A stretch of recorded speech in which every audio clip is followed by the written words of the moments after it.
This Zoom session is being brought to you by the One Point Fractal Cybernetic.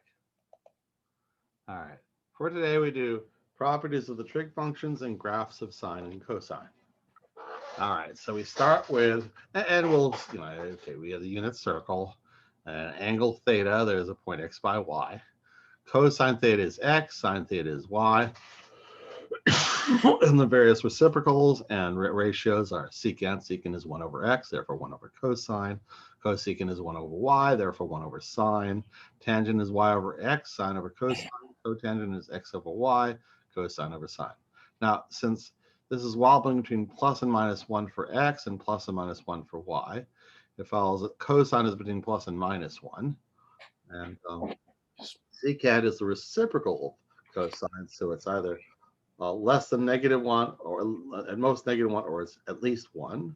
And cosecant, much the same. It's either less than or equal to -1 or at least 1. Okay, now cosine and sine are defined by L theta. No matter how far you spin this around, there will be an x by y, and that's cosine and sine. Tangent and secant are defined by reciprocals of cosine, and so they're defined when cosine is not 0. That is for integer and a half values, so an odd number times pi over 2 in radians.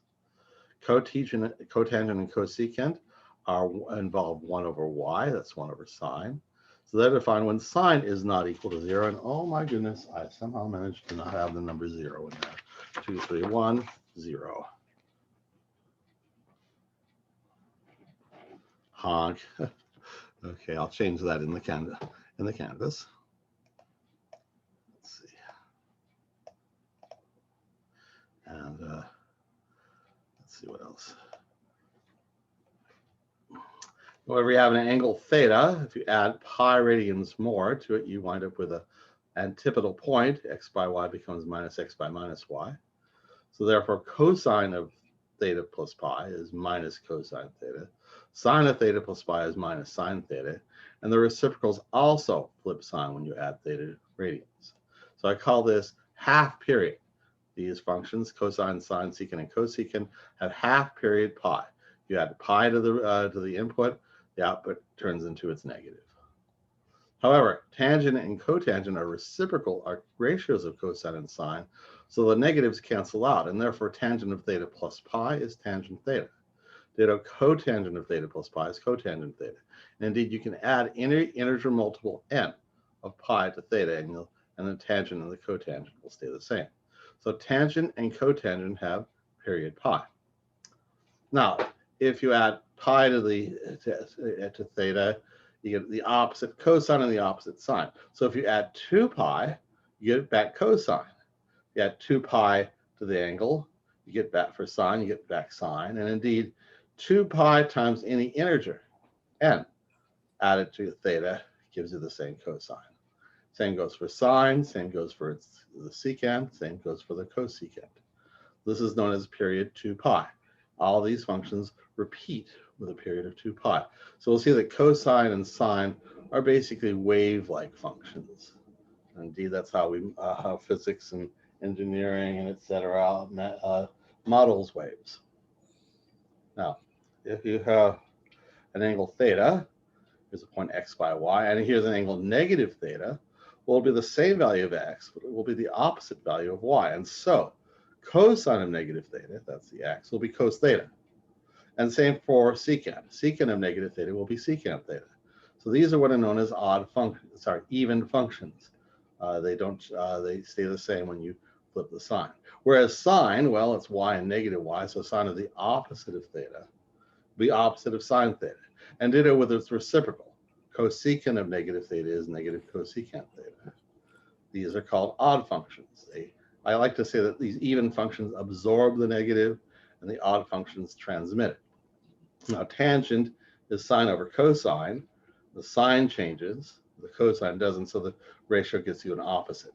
Tangent of negative theta is negative tan theta. Ditto for cotangent. Cotangent of negative theta is negative cotangent of theta. So I'll note these 2 more odd functions. There are various what are called trigonometric identities, and we will be getting a lot more into them later, where we prove things with them. Secant is 1 over cosine. Cosecant is 1 over sine. Those are ratios. I'm sorry? Never mind. Tangent is sine over cosine.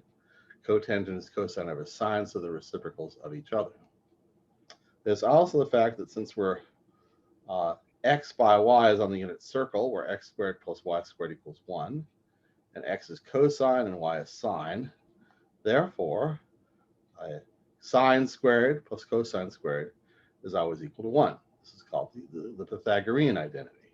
There are also ones we can get by dividing by sine squared and divided by cosine squared.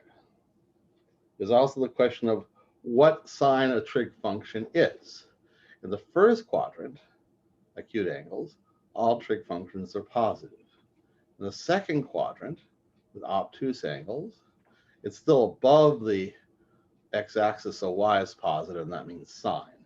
And also, therefore, cosecant are positive. In the third quadrant, and this is what I call breakback angle, both x and y are negative, so and the ratios of x and y are positive, so tangent and cotangent are positive.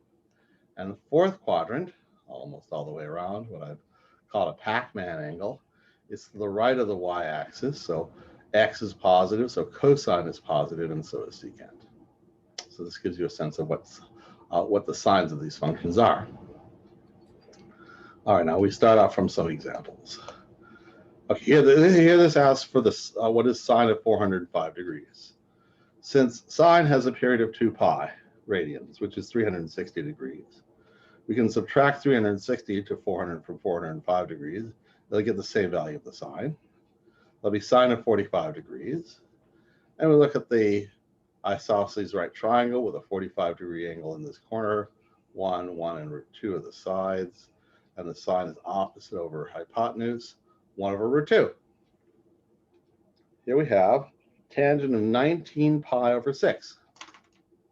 All right. Well, tangent is period pi. So we took away 1, 2, 3 pi's.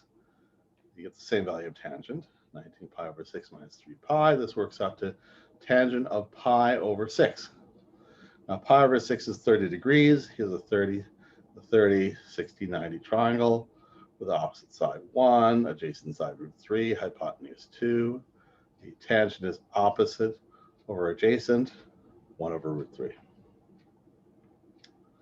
For this one, we're given the value of the sine function and which quadrant it is. Find all the trig functions of theta. So, all right, it's in the second quadrant here, obtuse angle. Sine is opposite over hypotenuse, 12 over 13. And then this third side, by Pythagorean work, it's a negative, of course, because it's second quadrant. Negative root 13 squared minus 12 squared. After a bit of turning, you get negative 5. So negative 5 here, 12 here, 13 here. Cosine is negative 5 over 13. There you go. Cosecant is 1 over sine, therefore 13 over 12. Secant is 1 over cosine, therefore negative 13 over 5. Cotangent is adjacent over opposite, negative 5 over 12 here. Tangent is opposite over adjacent, the reciprocal, negative 12/5 here. This was given, these are the answers. Here they ask for tangent of negative 30 degrees. What's that? Well, tangent is an odd function, so out comes the minus. Let's get minus tan 30 degrees. Here's a right triangle, 30 degrees here, 90 here, 60 here, 1, root 3, and 2. The tangent of 30 is opposite over adjacent. And negative of that is negative 1 over root 3. Like that. This one asks to what sine of 80 times cosecant of 80 is. Well, we don't really know what the trig functions of 80 degrees are. In fact, they're a mess. But it's all right because cosecant is 1 over sine. So sine 80 times 1 over sine 80 cancels, leaves a 1. This one. If we're given sine theta is equal to 0.3, and what's sine theta?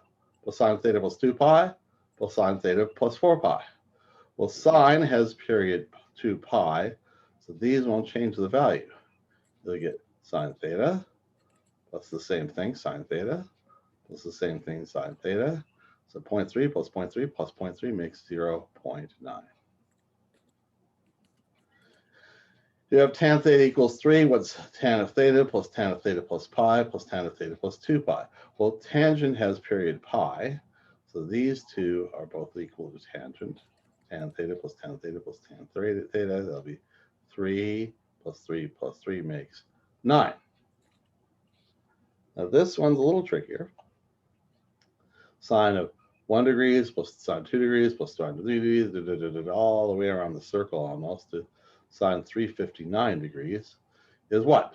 So it concludes everything except this here, sine of 0. Here's the thing.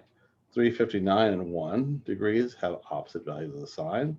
358 and 2 degrees have opposite values, opposite, opposite, opposite, opposite, everything opposite, and therefore canceling out, except for right here, 180 degrees, its sine is 0. So all these and all these cancel out, except for this, which is also a 0. So we're done. The sum equals 0.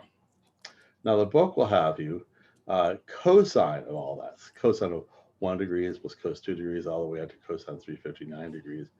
Here the 1 degrees and the 179 degrees cancel.